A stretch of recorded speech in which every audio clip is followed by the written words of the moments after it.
Hello, everyone. Welcome to the ModRaiders podcast. I'm Asdruboi. Hello, lovely to see you and hear you all again. We are in a brand new episode with a brand new guest. She is someone who I absolutely adore. Like, look at the face. She's adorable. On top of that, she's also a Kiwi streamer. She's from the all the way from New Zealand. She is not Australian because No. we get to make that very clear as we start Mhm. this. This is not a threat. This is a demand. Okay, she is also a streamer that does horror, does a little puzzle here and there, and but most of all, she is someone that you will absolutely love and adore. She also loves to do gaming with friends. She does pretty much a session every week where she plays with others, and she just has people on the VC, hangs out, has a great time. All the friends that she has there, and she just has a ball because I've even seen it. And she is someone that I've been wanting to get on the podcast because not only she can provide us some perspective in the streaming department, but also someone that is actually now working behind the scenes for other streamers as well. So let's welcome everyone, the lovely and incredible Blissful Ignora. Hi, Blissy. Hi, I'm glad to be here. I'm very excited. Glad to have you here. Glad to have you here. Oh, So yeah, pretty much what we do here, it was just chat. We chat away about content creation. We chat about streaming, but also about getting to know each other a little bit more, and for the people from the audience to get to know you more as well. Because we usually okay. see the people that are streaming, that are in front of the camera and everything, but we don't necessarily get a lot of perspective of what they are like behind the scenes. So that's what we're going to Yeah, be talking I a get little that. bit about today. So you are from New Zealand. Can you tell us a little bit not only about your country, but also how were you as a kid? Can you tell us a little bit about Uh, your story? Um, I I was a little shit as a kid, actually. I was I was a little bit of a sorry, that's distracting. Um, how do I explain this? I didn't like being told what to do. Ballad. And I got into not a lot of like bad trouble, but like I was a tomboy who I tried to prove my brothers wrong because I have two brothers. I have an older Mm. brother and a younger brother. So I was more of the boyish one, as you would say, I guess.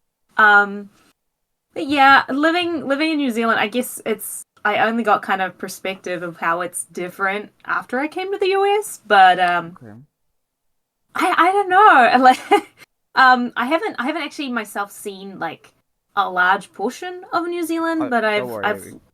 I've like lived sort of all over, and I grew up on a farm, sort of in the middle of nowhere. So Nice. yeah, sort of like I was that mix of like I sort of went into the city for school, but also like I lived out in the middle of nowhere, so I got to kind of be a farm kid. So yeah. That's cool. I mean, I understand that. I have family that owned farms, and I went there as a kid, and I don't know if anyone has ever had the experience of going to a farm, but I will say it's probably one of the most soothing experiences you can ever have because it Yeah. is so quiet. Like it's silence. Yeah. The And two my oh sorry. don't worry, I was, continue, please. I was gonna say that speaking of that, like the being the positive being out in the middle of nowhere is one, you end up like getting to do a whole bunch of activities you wouldn't probably get to do in the city Yeah. because like it's weirdly ungoverned in like a fun way. um like but also like one of my favorite things is like being away from the city is seeing like the stars and stuff. So you're just talking about how like peaceful and quiet it is. It's so Yes. pretty out in the middle of nowhere, and like New Zealand doesn't have a lot, like it has light pollution but it doesn't have a lot, and then like when you're out in the mountains it's like none. It's very cool. So And that was one of my no, favorite and the parts. cool thing is that when you are in a farm, you get to interact with animals too, which is like just a Yeah. major plus. I remember as a kid, I was able to be around cows, around chickens, even horses as well. Mm. Uh, And you always get to see everyone that's working at the farm, just Yeah. doing their everyday life, just chilling, just Oh yeah, coming in. we had all kinds of animals. Like we didn't specify, like we didn't have like a specific type of animal. We weren't that kind of farm. We were a lifestyle block. That means we had like horses, we had sheep, we had chickens. My mother bred like parrots, and we bred like, I think before we moved to the farm we had like tropical fish and like your dogs, your cats, goats, like everything. We've had a bit of like everything. And it was one of those things where it's like we had like 100 chickens at one point, but like all of them had names. And I could legitimately tell you who they all were. Like that kind of style. And wild. I have a picture of me sitting on a horse eating a bowl of soup. Like it was very it's one of my favorite pictures. I need to see it, please. After we record, please let me see that picture. I'll send it to you. I'm just like, I didn't even know the picture was being taken either, and you could tell because I was like really invested in my soup. It's really funny. But no, like I mean, I will say though, we kind of had like that type of advantage as kids, because it allows us to really have like a one-on-one interaction with nature, number one. Number two, allows us to interact with other, with other living beings. And it kind of gave us a perspective of like, okay, this is an ecosystem. These are animals that exist on this planet. And these are the things that is how they are, is how they act and everything. So I think we were blessed in that in that sense. Yeah, I get that, because like being on the farm, obviously there's certain animals that would get eaten. You live on a farm, but like our farm was that was a very rare occurrence, because my dad was the one was like, hey, we've bought the sheep, we're gonna raise it, or we bought this pig, we're gonna raise it, we're gonna eat it, and then my mother would name it, and then where the trouble starts. We wouldn't eat it. It was a rare occurrence for my poor father. So but also the other side of it, I will say the other side is that you find those animals, and then the other animals that you do not want to interact with, aka snakes. I remember my mom, when my sister was a child, she found a snake, like a boa constrictor, around the farm. And she was like, no! And she just grabbed my sister and just ran to the house. There was also tigers that were being spotted. There were monkeys as well. So you can never really tell what's going to happen. That's the cool thing about living in New Zealand. And one of the big major differences between New Zealand and Australia is there is very little that can kill you here, apparently. We don't have snakes. We don't have anything like that. Honestly, where I came from, the three biggest threats would be wasps. Because, I lived in the middle of a national forest, so yeah, we had wasps. Wild boars, which was only if you were like trekking uphill kind of thing, in the bush. Or there was something else. That's honestly, those are if you're going out into the native forest, that's probably about it. If you're going swimming in the lakes, maybe eels. If you're not paying attention, but that's about it. But you know what? You are absolutely right about what you just said. Because when I was a child, not only was I, the farm purposes, but I also watched a lot of Animal Planet when I was a kid. And there was always there was a show that I always watched. It was like a top 10 animals of this, like X amount of category. And every single damn time, a venomous animal, where did they live?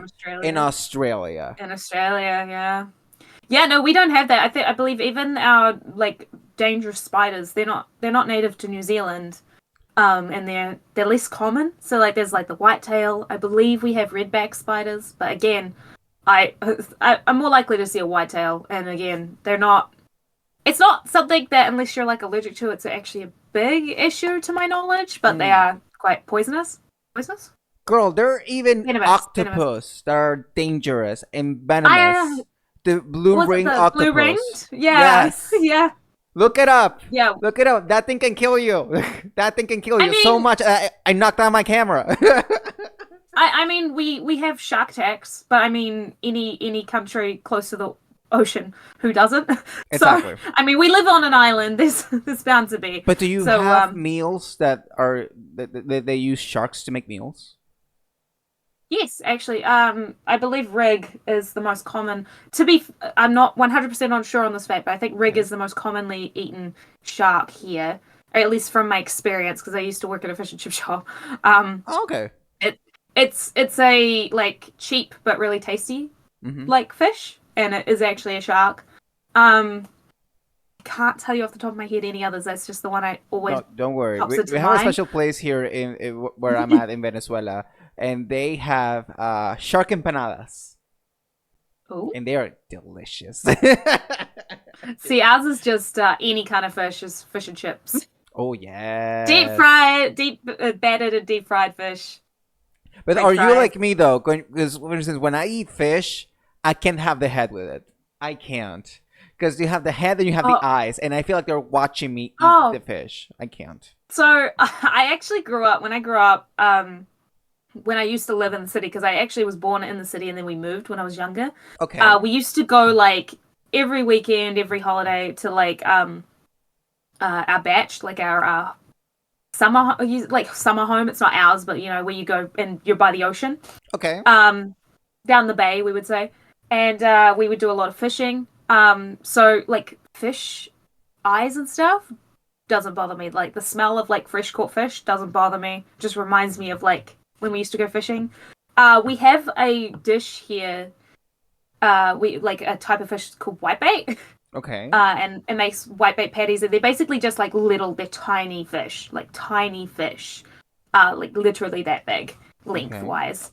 Okay. And you put your nets out into the river, and you scoop them all up. And it's really expensive for that reason. And literally all you do is mix it into like egg and a little bit of flour and make like patties, whitebait patties, and you eat the fish whole. And a lot of people struggle with that. A lot of people struggle with that because of like the eyes, and they're like, I'm eating a whole fish. That never used to bother me, honestly. If I'm honest, the only time I've ever struggled eating fish was actually recently at TwitchCon when I was offered deep fried fish bones. And they're like, you can just eat them like potato chips. And having been grown up around fish in the ocean and all that, I'm like, you don't eat bones. You don't eat fish bones. They could get stuck in your throat. Like, I have a genuine like problem with that. I did try it. It was nice, but like it was a struggle to get there. Should I though? Should I get it?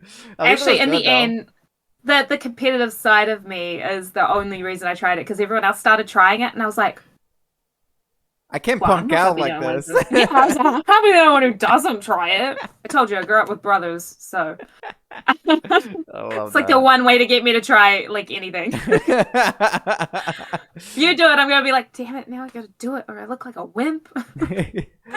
So Bliss, I know you mentioned that you grew up in a farm, and then you kind of went from a city to it, and then I assume you went back to the city as you were getting older. So can you tell us a little bit about your journey through like an adulthood? Like you end up going to college. You like what would say is like the biggest job that you've had, and the moment that you've had it when you were like, this is a good job.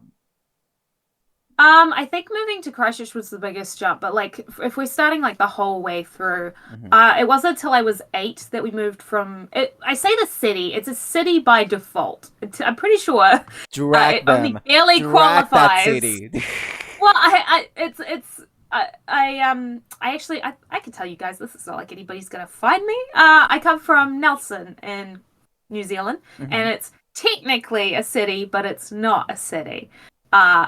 Based on, I think it's because it like barely qualifies because of its population or something. I can't remember, but they call themselves Nelson City. So I came from there to sort of farm in the middle of nowhere.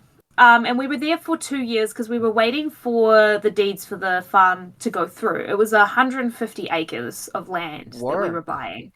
Yeah, because my parents owned the house that we were in before we moved, so of course they they sold it, so they had a decent amount to go towards the new house. Okay. So we were buying that.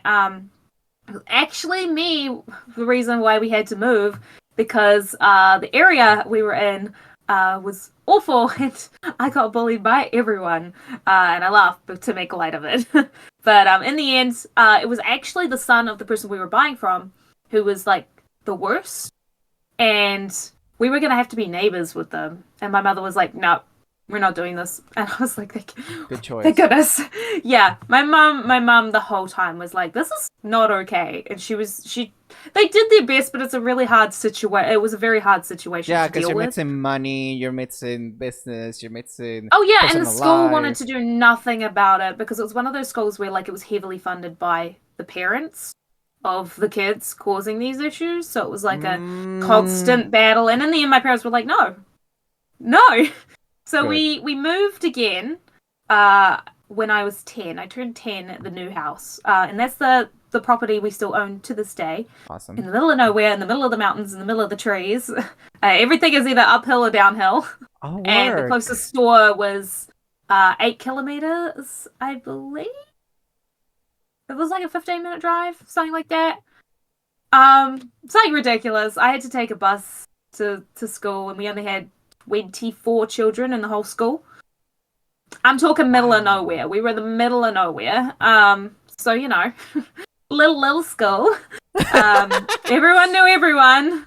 And then I had to go to high school. But, because like elementary, primary school goes to year 8. Mm-hmm. Typically it goes to year 6, and then you have intermediate because I was in the middle of nowhere. It goes to year 8.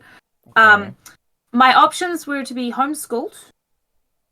Doing that because it's in the middle of nowhere. Got nowhere I can escape to, so I didn't want to do that because it's like I love my parents, but I don't want to spend that much time with my parents. Valid. So it was that, or I could redo the year. So I redid the year actually, and it was really beneficial to me with my learning. Okay. And then my dad ended up getting a job down in one of the local town. Like it was about an hour's drive to the town. And I had to get up at 4:45 every morning to get ready and go to school. So every morning until about halfway through high school. Mm-hmm. And then sadly we lost my father. And so we set up a system where I was actually flatting with one of his co-workers, like one of his employees. Because I had been working there as well, and we had a really good system going where like we didn't even have to pay rent. We just like made all the meals and stuff, like paid for the food and stuff. It was really good. And I finished high school, and then I took a year off because I didn't want to go to university straight off the bat. Welcome to the club, sis. Yeah, I was like, I'm gonna take a year off. So at this point as well, I'd been working since I was like 13 as well. And I was like, I started working with my mother at the shop up where I lived, and I was like, there were some problems. And I was like, you know what? I want to quit. I'm gonna move to Christchurch. Okay. Just straight off, I was like, well, I was gonna go there anyways for uni, so I might as well just take the leap. And that was probably one of the biggest and hardest changes I've had to make myself my whole life, because like obviously my mother didn't want me to leave. Of course. And I didn't want to leave either, but also I did. No, but and sometimes I made you have to, in order for you to like really like improve your own sense of guidance in your own direction. You have to make those tough decisions. You just have to. Yeah, and I didn't want to get honestly, stuck have there. to deal with it. Yeah, like a lot of the people I went to school are kind of stuck there. I guess I see it as stuck because I left. If they're happy, they're happy. That's fine. But like, I was like, yeah, no, it wasn't for you. It wasn't what you wanted for yourself. I was like, there's like 3 people my age, man. I need to get out.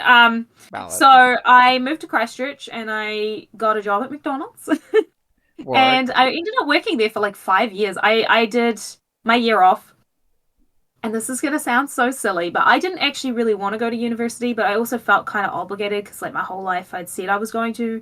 Like I strived for it at high school, and little bit of parental peer pressure as well. And one day we were sitting there and she's like, well, why don't we flip a coin?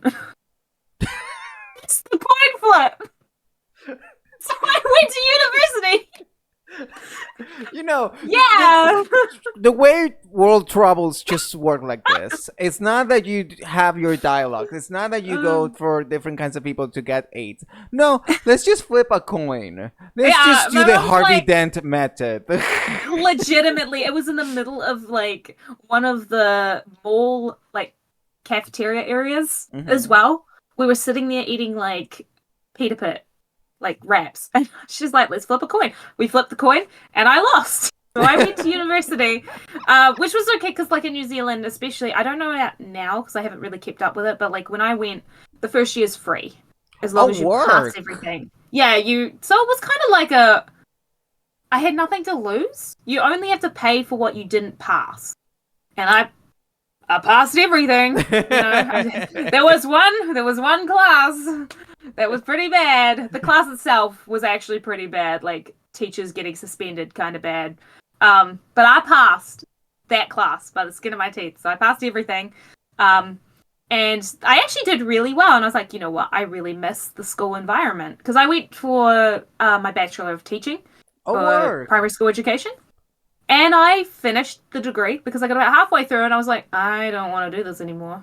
I don't think I want to be a teacher because COVID hit and we had to do everything online and it made the degree so much harder. Yeah. And I had a couple of bad experiences on my placements as well.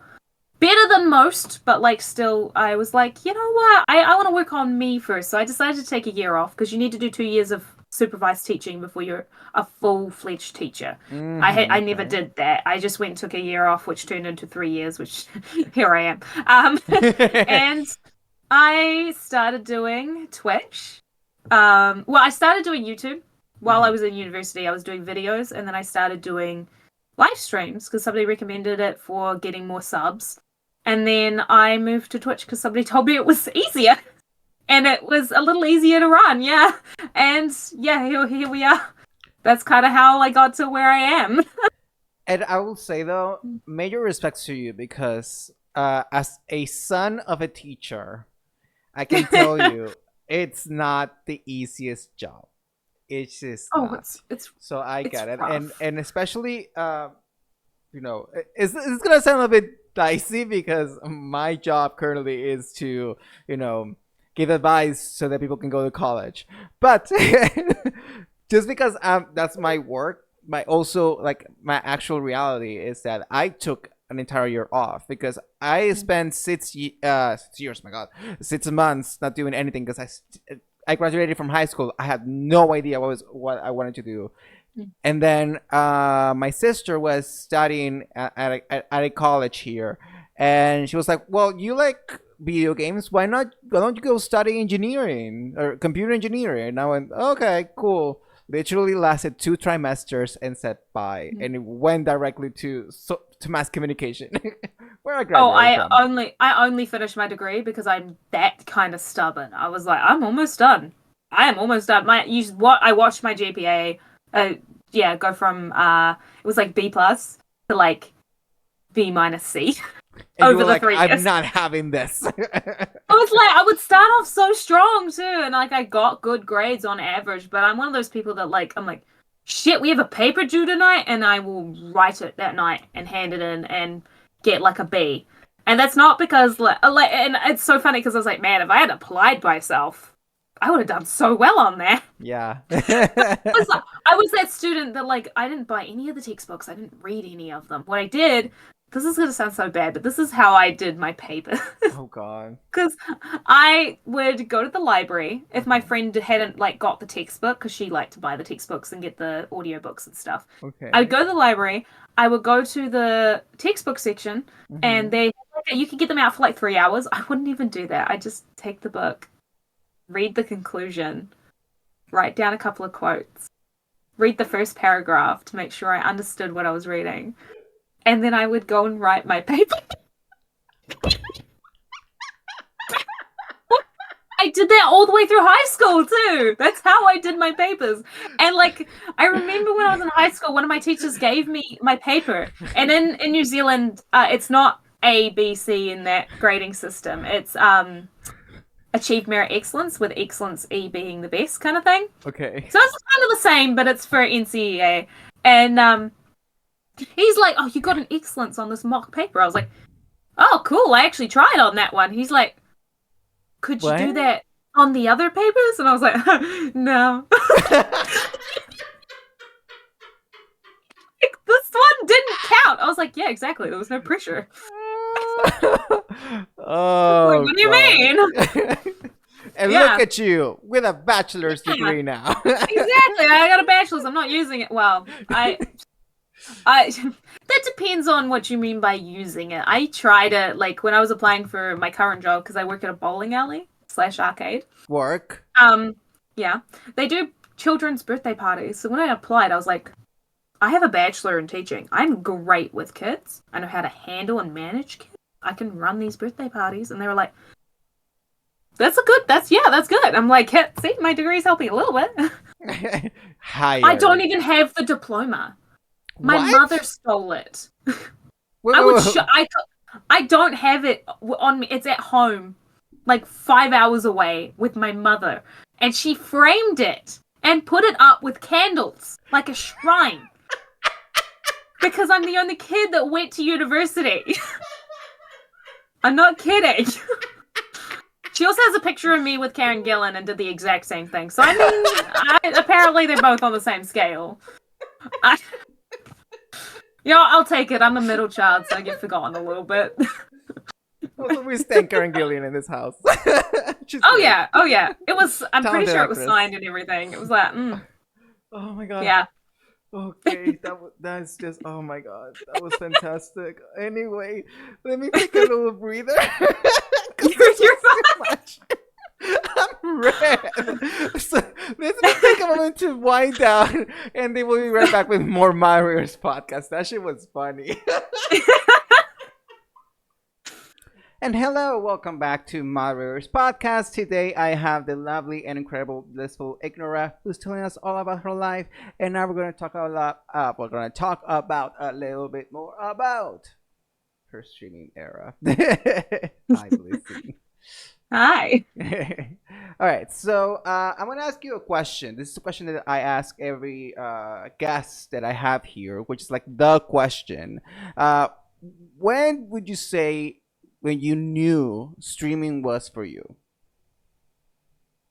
So I've been streaming for quite a bit on 2 different platforms, because I started on YouTube and now I'm on Twitch. Mm-hmm. I think when I really decided that streaming and editing was kind of what I wanted to do was my first year going to TwitchCon in San Diego.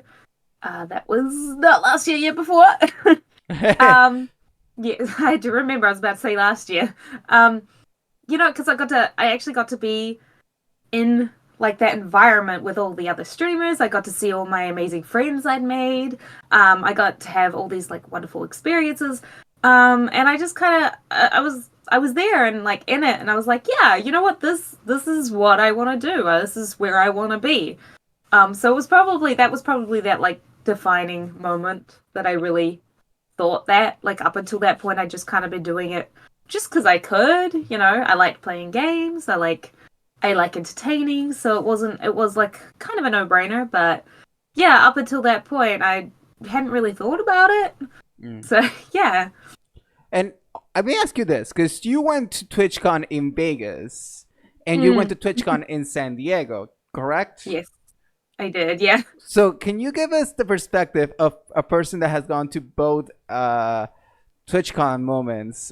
Like, you can tell us the main difference between one and the other. Obviously, the location. But what else do you notice? Well, the funny thing is something I found out about TwitchCon is we didn't spend a lot of time at TwitchCon.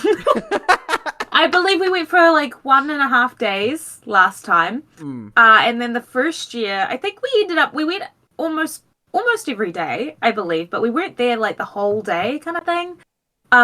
We spent a lot of time doing like the charity stalls always have something going on, like some kind of event. So we did that. We watched some of the gaming that they had. There was a balloon fight tournament, stuff like that. Like, it's the wildest stuff. There's always something going on. But what I found was I went for the people. So there was a lot of meeting people. So the first year I was with the group I knew, and we did spend more time around TwitchCon because, you know, I was with the people I was there to meet. But then as like my community grew and I met new people and I made new friends, like Vegas was very I spent so much time just trying to meet everyone. Like I barely got any chances to do other stuff in terms of at the actual TwitchCon. But I think Vegas was a lot busier. It was definitely a lot busier. It was harder to get anywhere. But yeah, San Diego was a lot more laid back, I would say. Although there were a lot of there were kind of complications no matter what one you went to, because like they had several big issues with the, like, I believe they had issues with the venue in San Diego because they hadn't like done a TwitchCon in a while. Okay. Because that was like the first TwitchCon that they did post 2020, correct? Yeah, it was. Yeah.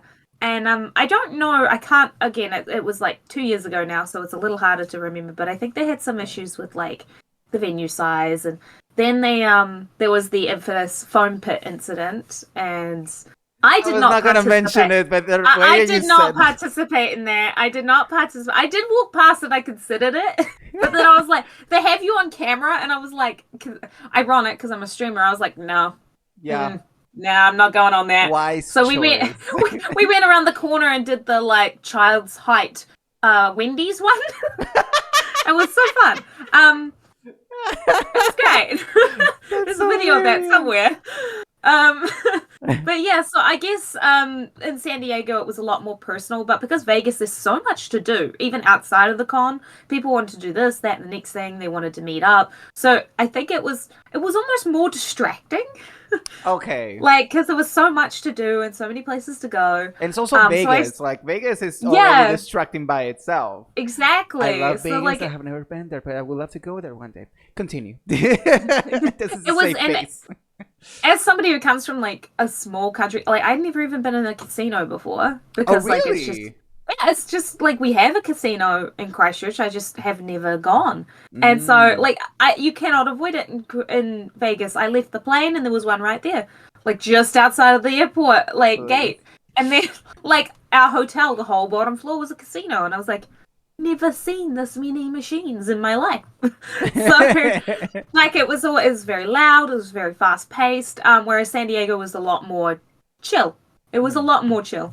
So I am very excited to go back to San Diego. Are you going this year? Yes. Nice. Yes. 3rd year in a row. I can't miss seeing my friends. That's true. They live across the world from me. It's my only chance. How long is the flight, like, for instance, between New Zealand to the US?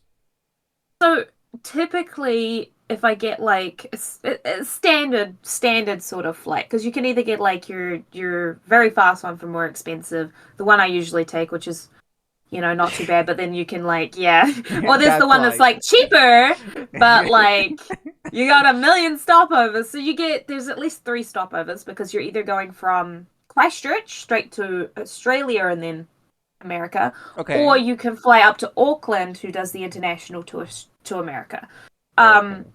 Which is, I do believe, faster. So typically, on average, it's usually about 24 hours of traveling, because the stopovers with the that's the stopover time and the travel time. So one of my flights to America, I believe, was 16 hours. I think it was 3 hours to Sydney, 16 hours to San Francisco, which I always end up in San Francisco. And then from San Francisco, the first year I flew to San Diego, and then the second year I flew to Vegas. But like one of my flights was only 12 hours, so that's nice. It's the only 12 hours for me. Yeah, like it was only 12 hours. It wasn't 16 hours, so, you know. And I learned very quickly that you've got to be really prepared. You've got to be really prepared, because I keep ending up. Sorry, I just dropped something on myself. I keep ending up in the airport, like almost missing my flight. So I like don't have access to money to buy like snacks and stuff to take on the plane after you go through like security. Okay. So I never have any snacks when I'm on my way there. On the way back, I'm always prepared, but on the way there, I'm never prepared. and they don't feed you very well. No, The first year, they gave me breakfast. I was like, this is fantastic. And then it's a 16-hour flight, and it's said on the schedule that they feed us in the middle, and I'm sitting there like waiting. I was like, I'm so ready. I'm so hungry. Please just feed me. And they gave me, like, I'm a small person. I'm only 5'2", and I got little hands, but they gave me a roll that like fit in my hand, and it was like shredded turkey and mayo little roll, and a single packaged Tim Tam, and that's all I got for the rest of the flight. And I'm sitting there like, I eat for fun. This is not okay. I eat for fun and I'm hungry. They kept giving me, I think I was very obviously That's the name of the episode. The one with BlissfulIgnora, the one that eats for fun. There you go. Yeah, like, bro. So they kept giving me different like drinks and fluids and stuff, and I'm like, this is not. It's nothing. It's nothing. Fluid is nothing. Like, sorry.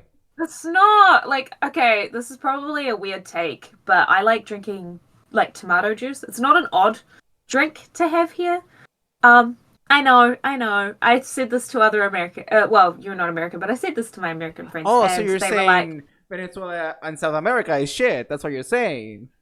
Their tomato juice is not fantastic. I'm gonna say. Not me trying to get Bliss canceled. Oh my god. Yeah, cancel me. But yeah, so it wasn't great, but like, they did have it. To be fair, I was like, I'm gonna drink that because that's the closest thing I can get to soup or something. I'm hungry. And then they fed us like within the hour we were meant to touch down. So I didn't eat properly for like 14 hours. Oh god. Yeah, and I'm sitting there like I'm also like I feel like you were pushing people at that point. It was like, get out of here! I want a Wendy's. Like, just... Oh, yes. Actually, my flight from, I believe, San Francisco to San Diego. Mm-hmm. Oh no! Sorry, it was my flight from Florida to LA. I got to LA, but on that flight, I was too polite to ask people to move so I could go to the bathroom. By the time we touched down, I was like, push people out of the way, running for the bathroom. Like, those trips, I swear, I've gotten so good at actually asking now, but like, I was reading too, so by the time I put my book down, I was like, oh, I need to go to the bathroom. Because I'm one of those people that just forgets to do the basic amenities, I guess. Valid. Valid. But you're a person that is really just focused on the task at hand. Well, yeah, as like, I don't know if this has anything to do with streaming, because I used to do it when I was in university too, but I would forget to eat like all day. Which is why like I was on the plane, I was like, Liz. Like, it'll be fine. I can go this length without eating. I could not. All I could think about was eating, and I'm sitting here trying to watch like Disney films because that's the only thing I could think to distract myself. That's the only thing I can't sleep. Content. Yeah, I can't sleep and travel, so I'm trying to like watch Disney. Everyone was judging me for that too because everyone else was watching Elvis, and I'm like, I don't want to watch Elvis. I want to watch Disney. So yeah, it's uncomfortable amount of time, but honestly, it's worth it to see. You know, and I agree because this year I had my very first experience on a plane, and I can tell you, the first flight, surprisingly, no problem. It was 7 a.m. I was able to watch the sun go up. It was so beautiful. Second flight, turbulence. I was scared, like you have no idea, because I also suffer from vertigo too. So I was already scared myself, but then you gave me the turbulence. I was clenching the seats like my life depended on it. Because the thing is that here's this: you are on a flight, you're in the air, you can't do shit. Literally. I know. Yeah, I know that's why a lot of people get anxiety. I'm weird. See, I like flying because like I never flown anywhere until I was like in high school, like anywhere ever, and it was me flying to Auckland for another trip kind of thing. So, like, I get on the plane and it has turbulence, and I'm like, yes, we're in the air, where it's like a roller coaster. And I get travel sick. So when I get off the plane, by the time I'm on the third plane, I feel awful. Like 24 hours of traveling. Ugh.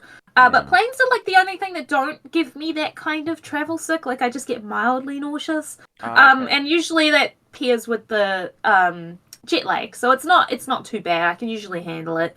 But like, That's the thing. Like the first time I left, it was 6 o'clock in the morning. I arrived at 10 o'clock in the morning on the same day. The same day, because time zones. So I watched the time zones change, and then we also raced the sun, which was really cool. For like a long period of time, we were just in the sun for way longer than we should have been, and then it was just dark, so there was nothing to look at. But by the time I got on my last flight. This, I guess, because I did have some problems with customs. This customs agent saw how nervous I was and decided to mess with me.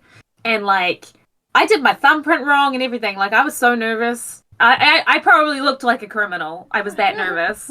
And then he's like, I gave him all the papers. I told him I wasn't working several times because there was a bit of a miscommunication. And then he's like, it's not letting you in. And I'm like, what? Like, I thought I was gonna throw up on him. I was so upset. And then he's like, just kidding, the screen froze. Have a lovely day. And I'm like, you can be doing that to people. That's hilarious. It's an ungodly time of the morning, buddy. Have fun later when you're bored.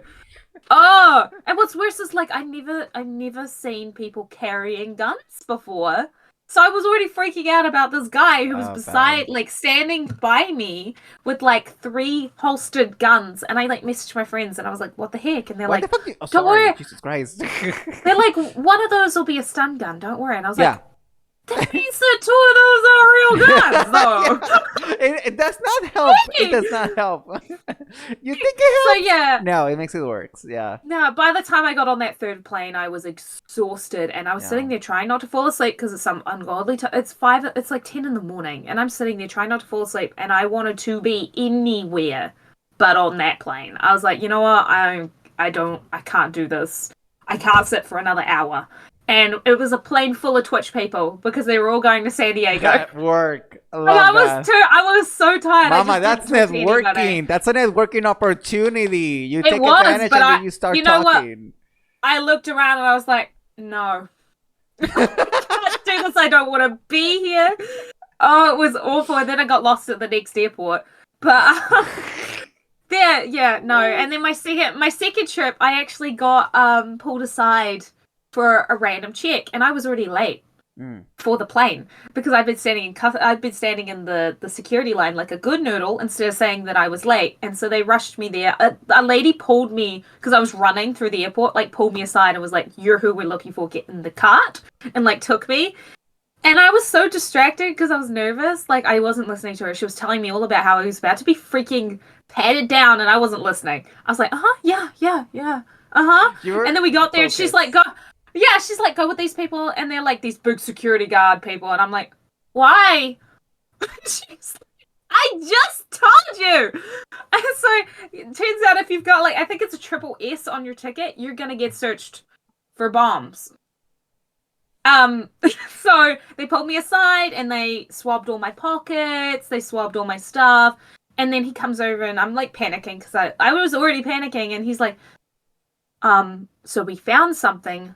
Would you like to sit down? And I'm like, yes! Found something. And like, at this point, I didn't even know it was for bombs. I didn't know what they were searching me for. And I'm sitting there like, what did you find? Like, what do you mean? And then they sat me down. He's like, okay, just to clarify, when we swab, like, this will be set off by anything like an inhaler, hand sanitizer. And I'm like, I used both of those this morning. Like, I have an inhaler. I use hand sanitizer because I'm going through the airport. And because you're responsible, like, yes. Yeah, so basically what that means is they take my bags, because I had 2 carry-on, well, I had a carry-on in my purse.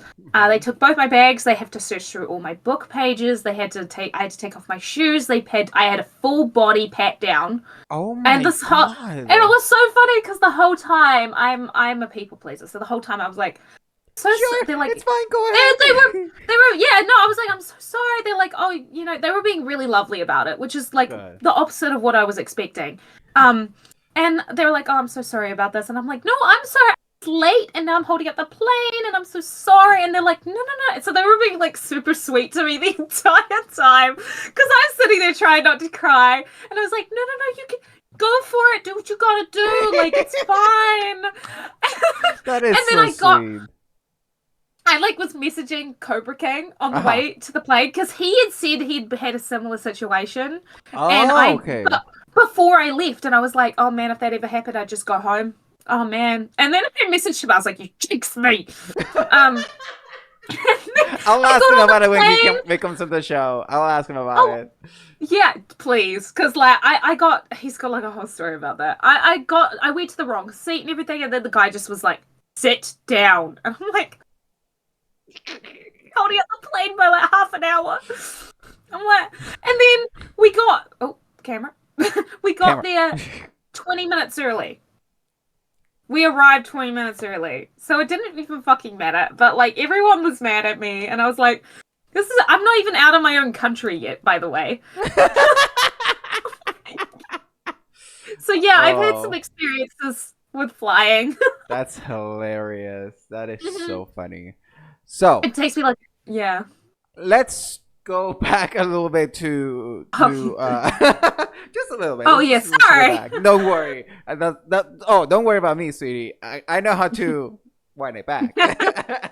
So you mentioned that you streamed both on YouTube, and then that's when you switched to Twitch. So let me ask you this, because you have you have your time on YouTube, you have your time on Twitch. So what would you say overall is like the biggest highlight in your streaming career so far? Again, it's always got to be the people I've met, because I've met some pretty extraordinary people.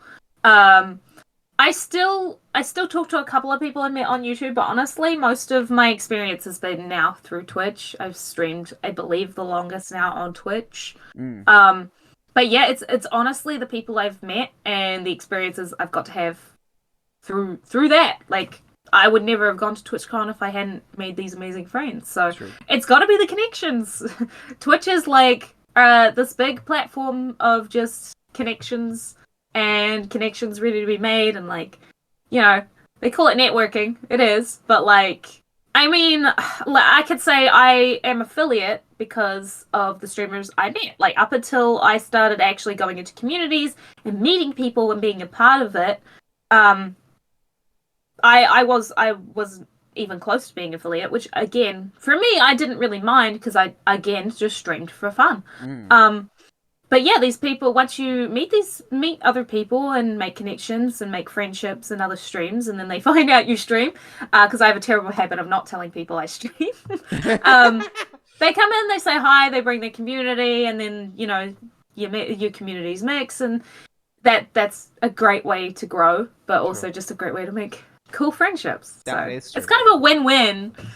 I mean, and I agree. Like, for instance, there are people that I talk to like daily, like actually daily from Twitch. Like, yeah, we see each other, we see each other in the service and stuff like that. But like, actually, like one-on-one, I can count like at least 10 people that I talk to like every single day. I VC with friends every night. Sometimes it's two different VCs. I will VC with some people at this time, and then I go and VC with other people. Like, I mean, you know this. I'm always sitting at a VC with someone. Yeah, that's true. So, you've done this for quite a while now, as I previously mentioned, and obviously the interaction with people has been very important to you. But I feel like I think that you're doing right now that I don't see a lot of people doing, which I think is really cool, and that gives you like a major edge, I will say, is that not only are you manage to connect with these people in a personal way, but now in a professional way, because you also started doing videos for some of these streamers. Yes. So can you tell us a little bit of how that worked? Like, how did that happen? How'd that happen? I took a giant leap. This is probably the most inspirational thing I tell myself all the time. I wanted to make an edit, like a video edit for someone that I was enjoying watching. Semper Turtle. Oh, okay, Semper Turtle, yeah. Yeah, back when I was a fan and didn't know didn't know him as he is now. No, I'm kidding. Yeah, before we were friends, basically. I watched him, and it was the first time I'd ever been excited to edit, because I'd only ever edited for myself, and I don't like editing myself. And so I thought I didn't like editing, and then I didn't even ask, actually. I just took his video and I edited it, and I was, for the first time in my life, very brave, and I sent it to him, and I was like, you don't have to use it. I just wanted to make this for you because I really enjoy your content. I was laughing the whole time making it. Like, I was very much enjoying it. And he actually had hired somebody that day, and he's like, I don't actually need an editor, but like, and what's really funny is I was like, oh, no, it's fine. Like, is it okay if I do this for fun? Because, like, you know, I just want to do this for fun. You don't even have to pay me. He's like, sure. Of course, like, who's going to say no to free content? And it was so funny because I said to myself at the time, I was like, it's probably for the best because I would make a terrible editor. I can't stick to his schedule. It would be awful. And then I started making content for him all the time. All the time. And then it got to TwitchCon. He did, of course, pay me, even though I was like, we got to TwitchCon the first year, and I had my "this is what I want to do" moment. And that's when we sort of came to an agreement on, you know, how many videos and what he was going to pay me. And then it slowly turned into like other people, out of curiosity, asking for videos, asking, you know, my rates and stuff. I was like, yeah, it's whatever. But now it's like turned into, most of my streaming friends actually ask for either little amounts of content or will or I regularly edit for them. And you know, it's turned into my job. I do it for a job now, which is like insane to me because like I genuinely didn't believe, one, I liked editing, and two, that I would make a good editor. So and you see your content, like your editing skills. So like I see them. I think you've made some raid videos as well. yes. I think you did. Correct me if I'm wrong, please. I think you did Muse. I did do Muse video. Yes. Mio too. Yeah. Lovely friend of the pod. Yes. But yeah, and I know you also do some stuff also for social media as well. So I think it's really awesome that you kind of took your experiences or your I will say your boldness of even attempting to do this just for fun. And now look how it turned into. Now you're an editor that streamers look to in order for them to get, you know, their another kind of content around. Yeah. So I think it's really cool. Oh yeah, no, I make a bit of everything. I typically, the way it starts is somebody will approach me and be like, "Hey, I'm curious because like I want to get content out," and you know, some people don't know how to edit or some people don't have time. Yeah. And they ask me sort of how much. I give them my range, and then we organize a meeting. And usually, almost always, it leads to some kind of, you know, agreement, and I end up editing for them. Businesswoman right there. Businesswoman right there. Yeah. Oh yeah, like I have I have my wall calendar, but I also have my diary, and like I have my set dates, and I do my best to keep everything within a set schedule. It's the first time in my life I've actually managed to organize myself into a schedule like that. So, you know, I must be enjoying it. And also something to point out though, because in the first part you mentioned that you went to college to become a teacher. And now, look at how life turned out. And now you're doing something that is completely out of what you originally decided to study. And now you're doing this in a professional setting with people that can actually vouch for your talent. And that we see it constantly as well. So I think I think that the lesson here is that don't feel like your destiny is always set in stone. There will always be something that changes things around, turns it into something you did not expect it to, and now you're seeing it grow as well. So I think it's a really cool thing to really like have a perspective on. Well, the other perspective as well is, you know what? If people come to me, like obviously I'm not gonna like show them how to do everything, but like I'm a teacher at heart, so like I still help people with their editing, and I show them how to do certain things, and like I give people advice.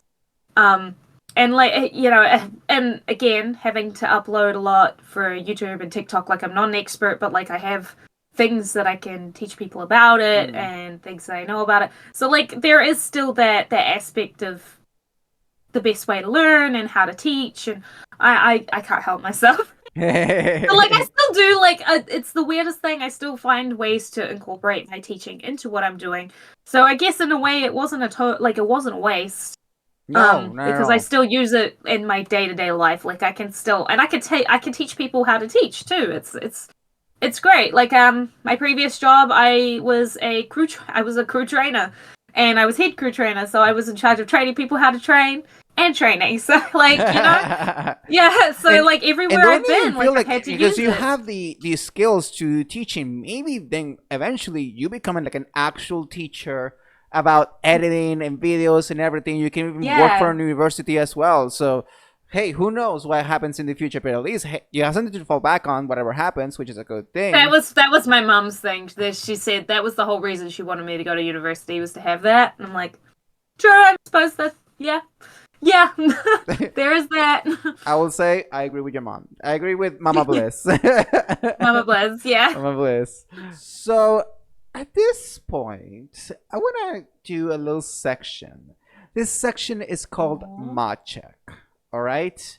So what I do in Mod Check is that for my guests, I actually contact one of their mods. Oh God. And they give me a question to ask you. The person that sent a question is someone that we both know and love. The lovely and gorgeous Champion. I was going to say it's Champion, isn't it? It's Champion. And also, by the way, Champion, thank you so much for sending this, because I know that he's traveling at this very moment. He is, yeah. He's busy, and he still took the time to send me a question. I was like, thank you so much. So yeah, this is a question him and Sam are off. He's very busy, so I appreciate it. All right, so the question from the lovely Champion is this. What life skills from previous jobs and hobbies have been the most advantageous thus far into your streaming career? I repeat the question. What life skills from previous jobs and hobbies have been the most advantageous thus far into your streaming career? That is a question from Champion. That's so nice. I'm going to have to tell him that thank you for giving me a nice question. You know what? My customer service. Oh. Is that weird? No, it's fantastic. I have worked like front of house. Like I've worked in fish and chip shops, I've worked at gas stations, I've worked in hotels, I've worked I've been working since I was 13. I've worked in fast food. Now I work in like a bowling alley and arcade with like birthday parties and stuff. Customer service, like that like mask you put on to be your better, like your upbeat self, even when you're not feeling upbeat. Yeah.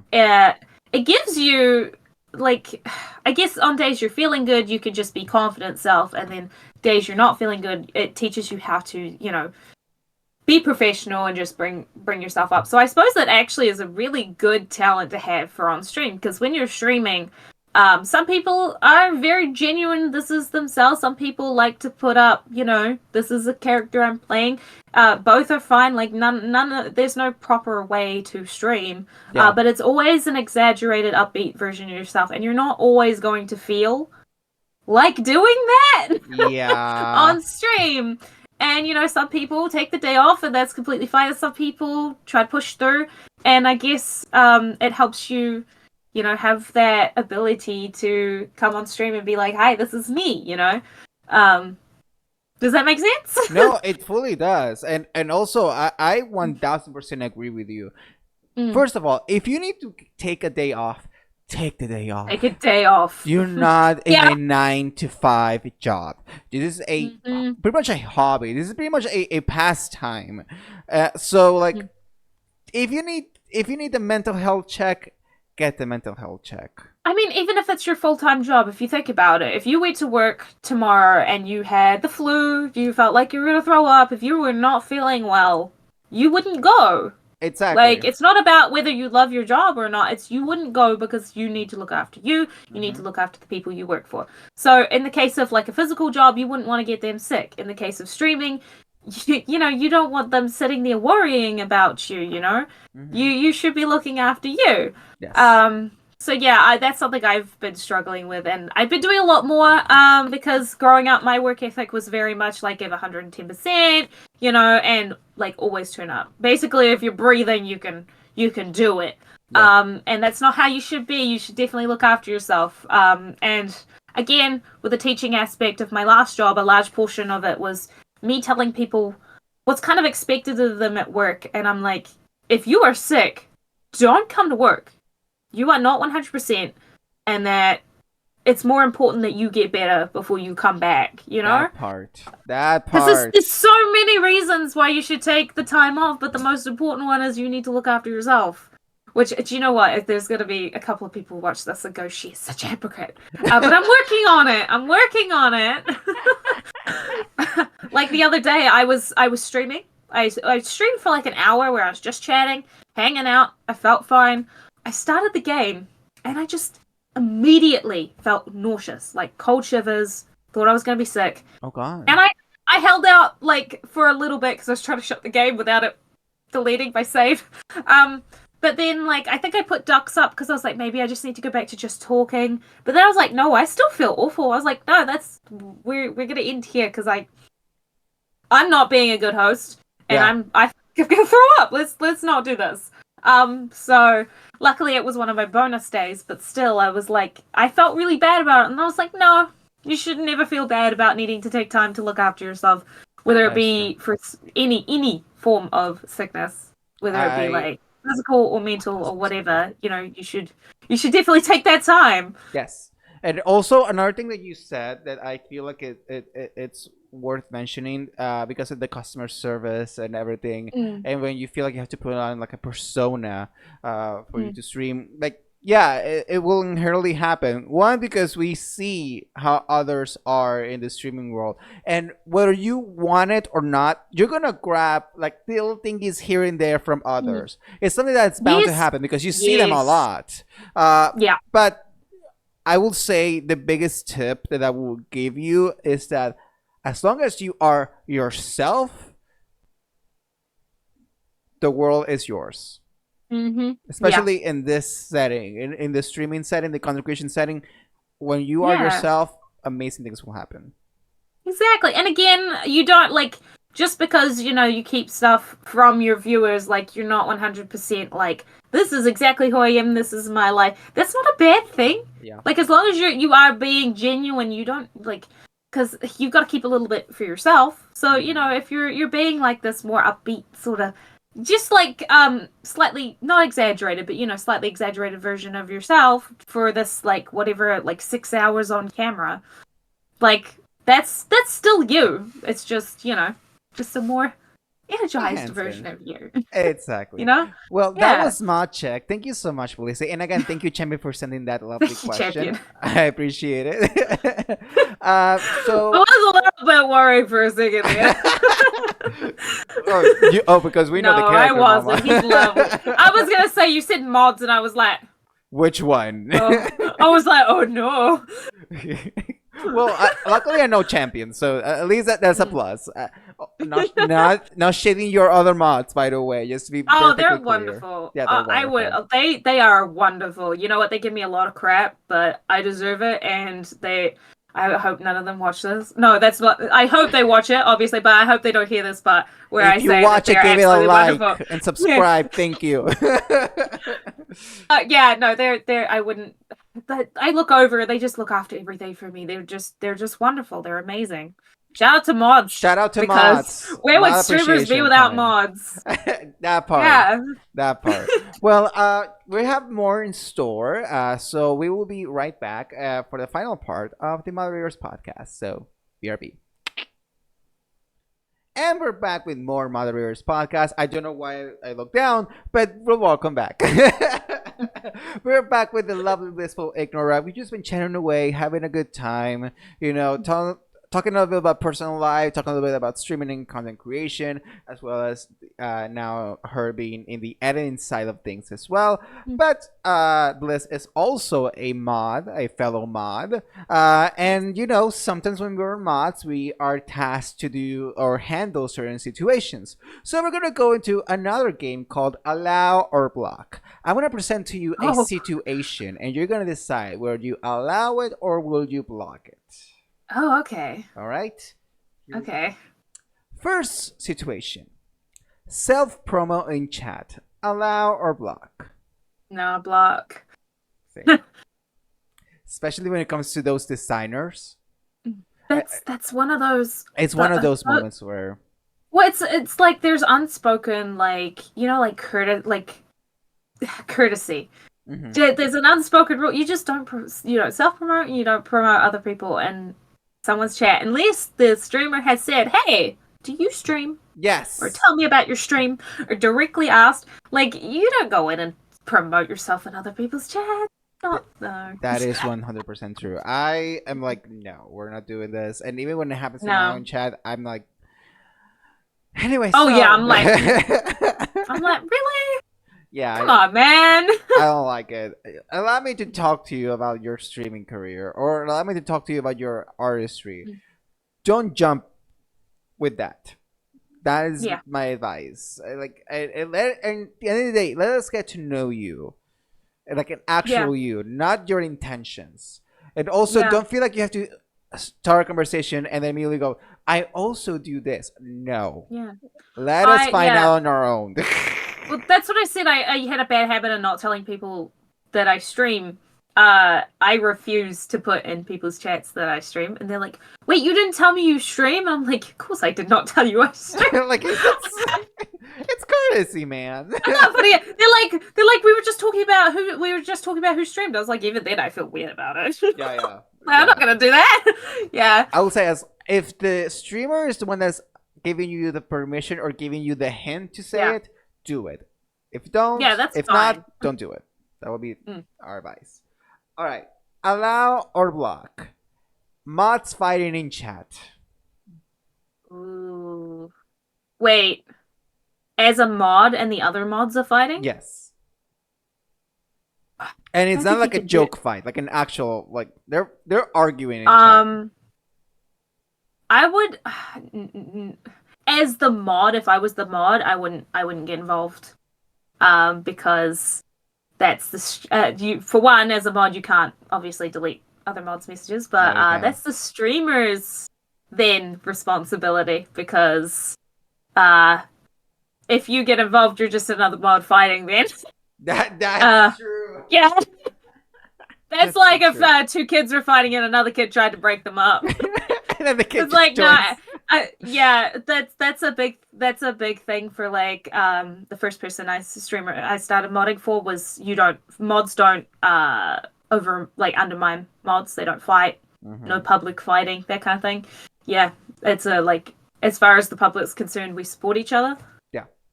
Yeah, we're got a problem, you go to DMs. Yeah. That part. Yeah. Or you just put in the mod chat and then you're like, okay, here we go. I know what is expecting me after stream. All right, let's put on the hat of what's that term where you like meddle in like a discussion and you're like the person that's trying to like the red hat and the green hat and stuff, the thinking hat and stuff. Yeah. Yeah, you kind of have to do that. Is there a problem-solving hat? Problem solving. Thank you. There's of them. But yeah, no. At that point, that's the streamer's responsibility. So yeah. All right. I don't get involved. All right, Blissy. Allow or block. Okay. Overlay issues. Overlay issues. Can you elaborate?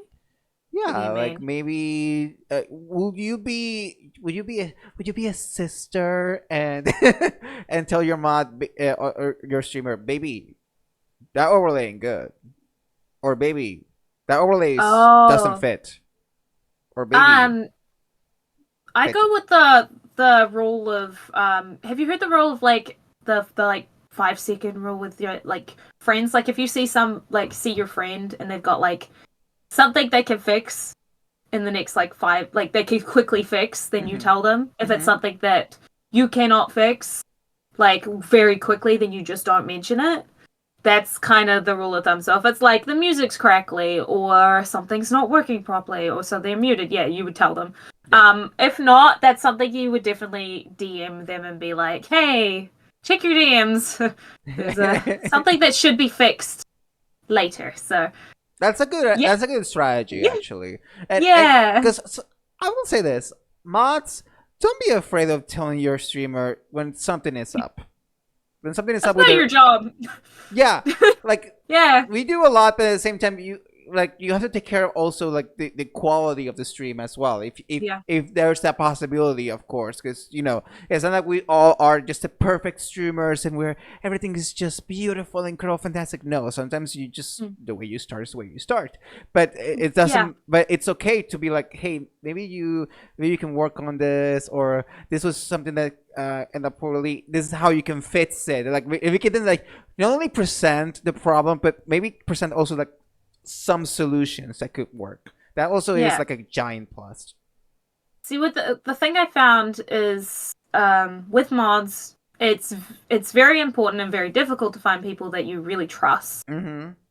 But if you have modded these people and you have you trust because you trust them, then you should definitely take their advice. So like if I was streaming and I did something and then they came into the chat later and were like, hey, I don't think you should do that. I don't think you should say this, something along those lines. I'd be like, yes, okay, no, I trust you because you wouldn't say this to me unless you were concerned or you thought that this was bad or, even if it was so silly, like, I don't really like this redeem. I don't think it's a good idea. I'd be like, okay, yeah, no, you're right. Because typically if they're your friends and you trust them, I mean, I am like this with my mods. If they come in and they're like, hey, this is not good, I'm be like, okay, no, you're right. I see your point. So I guess it's finding mods is a very important job because obviously almost all mods, like a large portion of mods, don't get paid to be there. They're there. It's basically a volunteer job. It's a volunteer unless you work.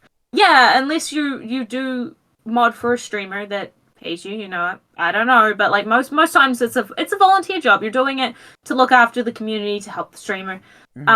So if you've picked somebody who you think has your best interests in mind, then their advice is obviously something that's important, Yes. Yeah.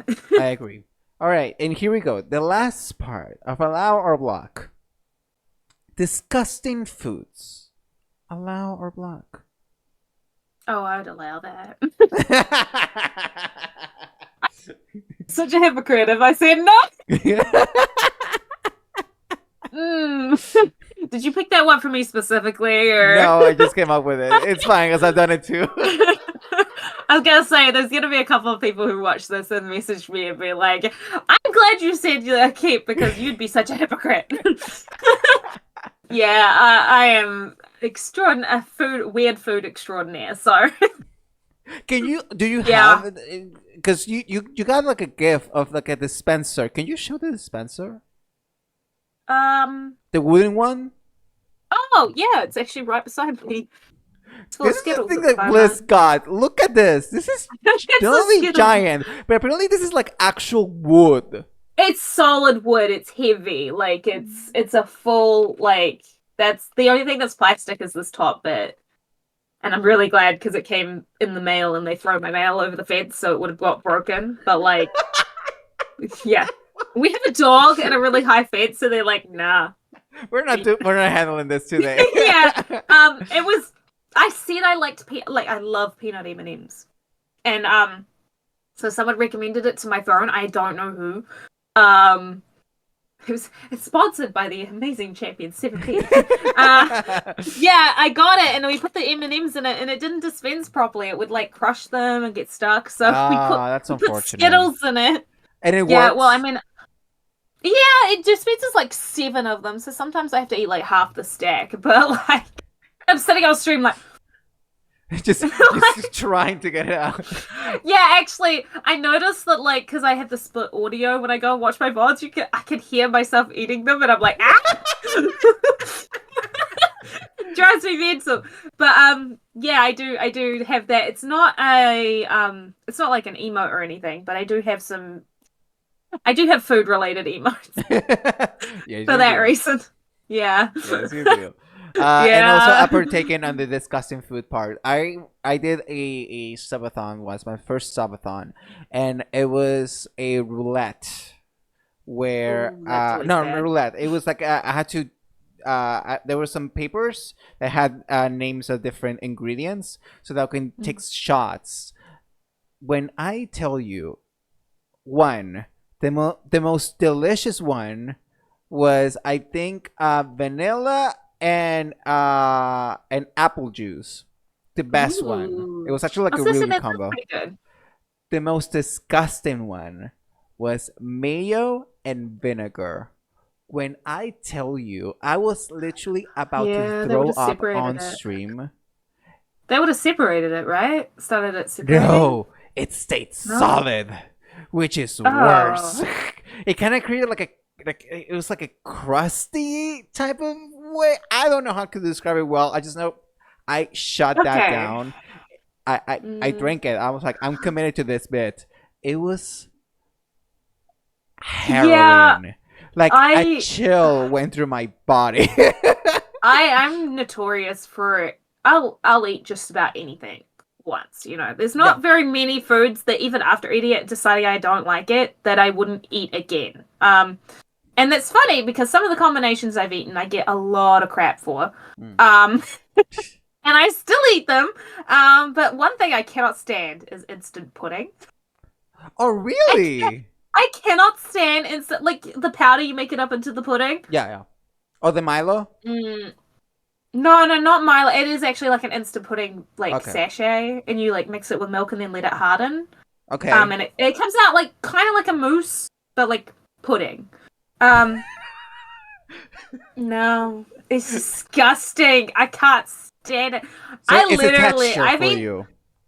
yeah, I've Okay. eaten the weird. I've eaten some pretty like disgusting things, and people are like, "What the fuck?" And I'm like, "It wasn't that bad." This was a no. This was a no. Absolutely not. You cross the line I Um, put in. Yeah, the other thing is liver. I have a problem with the texture of liver. Oh, I Um, fucking love liver.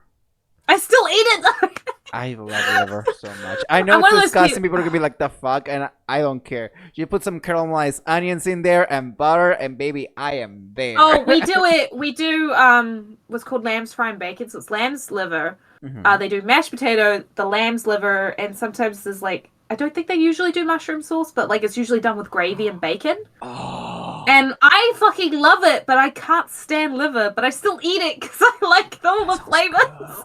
that sounds It is. goodish. Lamb's fried bacon, it's good.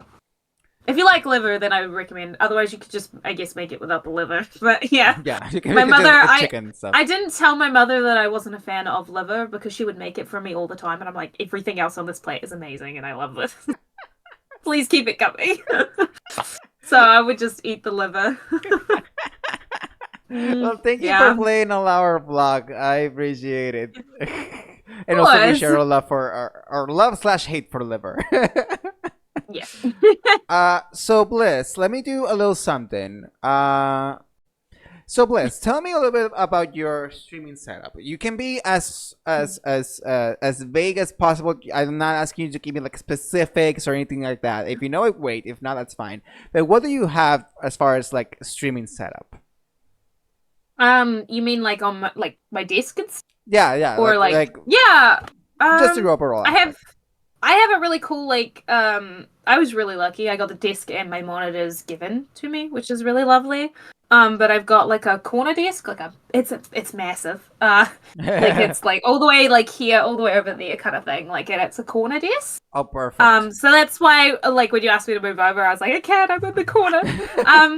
And then it's got like a raised platform at the back. It did have a board, but we got rid of it. So I've got one monitor up on the raised bit, one monitor down here, and I've got my webcam here, which is Razer, I believe.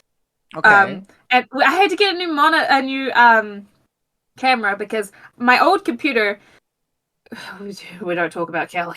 She was possessed. But she was so old that she was running a USB Windows webcam that you can't run that on new computers anymore. There's not even like the stuff you could download to run it anymore. You said vintage, and I know, mama. yeah, I know this because when I got my new computer, I went to run it and it was like, no. I tried to download something and I swear it was trying to give me a virus. And I'm like, you know what? We'll just go no camera. And then it took 6 months and I got another camera. I've got my snowball mic just here. I do actually have this really cool like square light that I don't need to use now because I've got the light on my camera. Mm-hmm. But I've got a snowball mic. And then I got my keyboard and my mouse. And then my new chair here. But my computer is just sitting under the desk. And you use a green screen. Correct? No. I use the program is NVIDIA Broadcast, and you can get the background removed. Way. I would turn it on, but my room's a mess. So don't worry, it's fine. But yeah, you can actually mess with like. It actually has this really creepy filter on it. That's in beta, I think, or alpha. Where no matter where I look, it makes my eyes look at the camera, and it's so creepy. Oh, that is just not good. I thought about turning it off a stream one day just to mess with everyone. Do it as like a point redeem. A channel point redeem. Yeah. I'd have to turn it on manually, though. Yeah. It's so funny, though. I turned it on one day and then went and sat in VC with my camera on, and they were like, what are you doing? Why are you making eye contact? And it's obviously, like, if you pay attention, it's obviously not. Like, it sits on top of the glasses kind of thing. Like, I can't do it with my glasses. It's really creepy. But it's, like, eye contact the whole time. That's hilarious. And it's awful. But, yeah, you can, like, insert pictures and stuff. So the stream, I could have done it through the broadcaster, but on stream, it's just in the background as one of my scenes, because... it's easier, but yeah, you can insert background. I can make my background blurry. But yeah, I don't have a green screen. I do have one. I just don't have it set up. So yeah. I mean, and now you don't have to because you have now this. What was it called?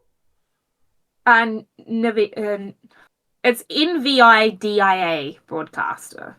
Broadcaster. Broadcast. Or broadcast, sorry. Yeah, broadcaster. Actually, if you look, you can see when I move my arm, you can kind of see my background. Kinda. It was doing it. There you go.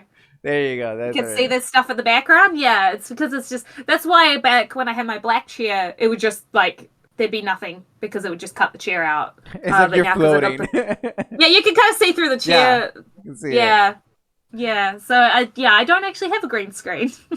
See, that's a tip for everyone. You don't need a green screen. You can just get like a program to just do that for you. So exactly, and you also don't get that weird. Like it kind of cuts me off in times, like my fingers disappear or whatever. Like I'll be holding my dog and the void will slowly eat him.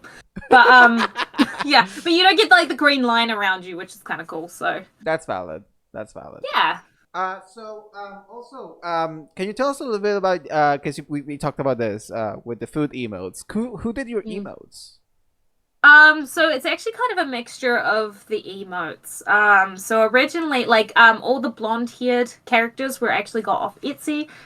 Okay, Champion found them for me, and I got them, but he found them. And he's like, they look like you. I was like, they do. So, and what's really funny about that is like, that's great. It's the greatest feeling. Everyone used to use the whelp one all the time, the big eyes. I usually use the derp one. The derp is my favorite one, yeah. So like they get used used a lot. yeah. That's my favorite one. I picked the ones that were the closest to ones of like faces I would probably pull. But the unicorn one with the heart is actually one of the original ones from before I rebranded to my my Phoenix and everything. And it was actually made by my flatmate, Kayla, who I live with, my best friend. She made that one. I have a 1002 one from my alarm. That was made by Maid Delamere, a friend from back when I first started, first sort of met Semper's community. And then the clam one was made by Dara, my mod. Shout out As to well Dara. as the birthday chonk with the hat. But the birthday chonk, the normal chonk, I cut out myself. And I actually made the the ooh wet and the spoon gang one, so I made the rest of them myself. So it's like a kind of a collection. I didn't specifically have anybody make my. And I also just got my moving raccoon ones off Etsy as well. Like it's literally like there's no theme. It's every time I want something, I'm like it's an emote. So that's the theme. Bliss wanted it. Yeah. Or it was made for her and she went, oh fine, like the clam one. So let me ask A you lot of this. inside jokes. Let me ask you this because I don't think I asked you this, or I haven't. If I did, I'll probably cut this out. But where did your name come from? Blissful Ignora. It's it originally was Blissful Ignorance. Like Blissful Ignorance. But that was taken on Twitch, so I improvised, which happens to happen a lot. But it's actually a play on my actual name. Okay. Because my name is Nirvana. It's a beautiful name. It is. I rolled my eyes because I just in my head was like the band. No, the band was named after the same thing I was. And problem with that is I used to tell people I didn't really care to like talk to or didn't think I was going to get to know very well that I was named after the band. But I had to stop doing that because I said that I explained that to somebody recently and they were like, "You told me you were named after the band," and I'm like, "What?" I guess I didn't think we were going to be friends. So I had to stop doing that. Pisses my mum off, so she's like, you weren't named after the band. Okay. So, and Nirvana, if you look up the definition in the dictionary, it's like the state of total bliss because it's from the Buddhism faith. And it's kind of like their heavenly, but it's really it's reaching a state of total bliss. And I was like, bet, bliss, cool. And the ignorance was because I was going to play only horror games because I hate horror games. So I love watching horror games. I love watching horror movies. I'm such a horror fanatic. I love horror, true crime, all the gory stuff. I love it. No, it doesn't scare me. But the moment you put this individual's life in my hands, I'm gonna cry. Okay, I just played A Dead of Night. It was the worst experience of my life. I can honestly tell you it was worse than Alien Isolation, and that was pretty bad. So, for me, myself, because I don't deal well with jump scares, but it was constantly you can do everything right and still die. And yeah. I didn't know if I was going to finish it. It was the first game I genuinely thought, no, I don't think I can do this. I'm going to have to make up an excuse. I did it. But, I can't do horror games. So the idea was, the blissfully ignorant to this. I don't know what I'm getting myself into. And it's going to be funny because everyone's going to laugh at me being real scared. And then what happened was I still do play quite a bit of horror, and I play horror for fun. But I just kind of turned into a variety stream because I was like, you know what I feel like playing? Played up. You know what I feel like playing? Not horror games. Let's play some ducks, you know? Yeah. It's ironic considering you're wearing a shirt. Yes, the duck shirt. It's one of my favorite shirts. It's so funny. I've got it tucked into these blue skinny jeans, and I got it for Christmas. I was walking around with it tucked in. It is so comfortable. It's actually it's a men's shirt, which doesn't make a difference, but it's so comfortable. But it was so funny. I was walking around and everyone was like, "You look like," so I was like, "I look like the gay cousin at Christmas." They were like, "That's exactly what you look like." So this is my look. I'm the gay cousin at Christmas. I love that. It's my favorite shirt. But yeah, so it just kind of turned into me playing all different kinds of games. So I mean, and then of course I changed my profile picture. My current one was made by Dustin, TBH. Dustin! Who does quite a bit of my art actually. But yeah, so I rebranded from I originally had a me, something that looked like me, sitting in a campfire in a cave with a monster behind them, and they had no idea it was there, the blissful ignorance thing. But that got changed to now the Phoenix, which a lot of my branding is the inside joke around fire and flames and setting things on fire by accident. So, yeah, that's where that came from. And I was like, well, and I don't mind people knowing this too. My middle name is Phoenix. So my first and middle name is Nirvana Phoenix. Your name is so cool. I'm sorry. My brothers have the most generic men's names ever, by the way. Is it Brian and Steve? No, it's also James not and shading Caleb. Brian's or Steve's, but you know. Honestly, I was like, please do not shade Brian's. But no, it's like Caleb and Jimmy. Oh, they're fine. James. Jimmy after James. A Dead of Night, girl. No, Tell him to dress up as Jimmy. Jimmy in Halloween. Don't tell my mother that. It's after James Dean. No, my mother is she's like, I guess you could call her a hippie. She's a bit of a hippie. Well, honestly, lives in the middle of nowhere, doesn't like people. I was gonna be Phoenix Nirvana if I was a boy. Put it that way. That was gonna be my name. So yeah, Nirvana Phoenix. I would say And, either one yeah. is kind of like a unisex name. So Well, it is a cool I name. don't mind having my name out there though, because back when I first was just like a fan and like a viewer of Separate Turtles, and he used to play Phasmophobia. It was so funny when he found out my name. He would odd stream be like Nirvana Phoenix Ninja Dragon Slayer and like this massive name, and he's like, believe it or not, 2 of those are her name. Like it was a whole bit for ages. So now I'm like, well, everyone knew what my name was anyways, so it's fine. That's so funny. That's so funny. But yeah, so that's where the branding came from. That's where my name came from, kind of thing. So, Bliss, to wrap things up, I have a one last question, because we do streaming for a living. Some of us, others do streaming part-time and all that. Usually when we end stream, we also do something called raiding out. Yes. So let me ask you this. If anyone, let's say you're streaming, you're about to end, and anyone that you could raid out to is live, who would that person be? Oh, I feel like I'm gonna pick favorites now. I mean, yes, but That feels mean.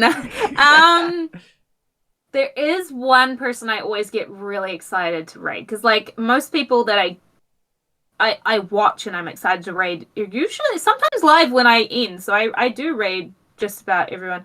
The person that I usually get really excited to raid, because I'm like, they're never live when I'm still live, and it's only happened like twice, is probably Sam the Ferocious. I always get so excited when I get to raid Sam, and if not Sam, then like Mew, because like they're the 2 people that are never live when I am. So it's probably them, because like I stream, for me, because most of my friends are American. When I go live, it's like midday for them, so they're like, most people are either starting or getting close to ending, or so like I get to raid most of my friends, but like for me they're like 8 o'clock at night, and unless I accidentally played for like 8 hours, that does happen, or I'm doing like a charity stream. Yeah, it was Cult of the Lamb. How could I not?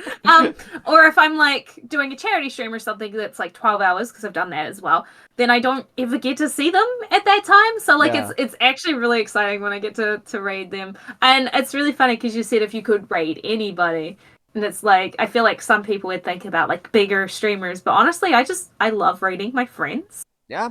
I love getting to go in and be like, hey, I'm here, look, I bought you people. Have some love, giving love to my friends and support to my friends is probably the most important thing for me, outside of the actual, like, actually not even outside of streaming. That's one of the most important things for me. Yeah. I am, the serial lurker. I almost never say hi, but I'm always there. So like, Bliss is around. She's in the ether. I'm always around. I'm usually always around. Yeah, I'm somewhere. Like, well, I see you live. I have your tab up. You're there. Oh shit. Well, Blissy, thank you so much. Thank you. I appreciate you all so much. I feel like I'm closer to you. I feel like Yes. we have so many things in common that I was not expecting us to have in Yes. common, which is crazy. But I give you major props because I think that you are such a talented human. I feel like you are such a kind, sweet person. But not only are you those things, but you just enjoy. You just love to just have fun, hang out with the people that you care about, and it shows. It shows when you actually care, that is like one of the best qualities a human can have. So like, thank you so much for doing this. I appreciate you all so incredibly. Can you please tell us where we can find you in the digital world? You can find me at Twitch, at Blissful Ignora, Mhm. twitch.tv. But that's probably it's probably about it. I'd seen it in my YouTube, but I haven't touched it in a very long time. So, but again, also the people that I'm around, their channels where I edit for them. But yeah, just Twitch basically. You're I on don't how have a many very big. days? I'm on 4 days a week. It's a little weird because my days are different to everyone else's days. Like my Monday is American Sunday, Yeah. but I'm on Monday, Tuesday, Wednesday, and Sunday. So yeah, 4 days a week. All in Moment. check out the time zone too. But honestly, you will regret not checking out Blissful Ignora. So thank you, baby. I appreciate you for being here. Thank you. This has been fun. I'm glad you had fun. We just she was nervous when we started. It was like, girl, do I'm so not worry. nervous. I got you. Look, that was my customer service front. You think I'm great now. I'm actually just a terrible person. Like I'm just so terrible. You can ask anyone. Oh boy. Well, I'm Asdruboi. I'm on Twitch. I'm on what was gonna say Facebook. It's the second time I'm like, check me out on Facebook. Don't look up my Facebook. I don't use it. Don't look at Facebook. Nobody uses No, Facebook anymore. but Come you check on. out my Twitter/ads and also check me out on Instagram as well. And as Asdruboi, subscribe to the channel if you're here on YouTube, or also subscribe if you are on Spotify. Leave a comment. Tell us your favorite part of the episode, and I cannot wait to see you all next time, either on here or on Twitch. Until then, have a lovely rest of your day. Mwah. Ciao, mis amores. Bye. We did We did it. it! We did it.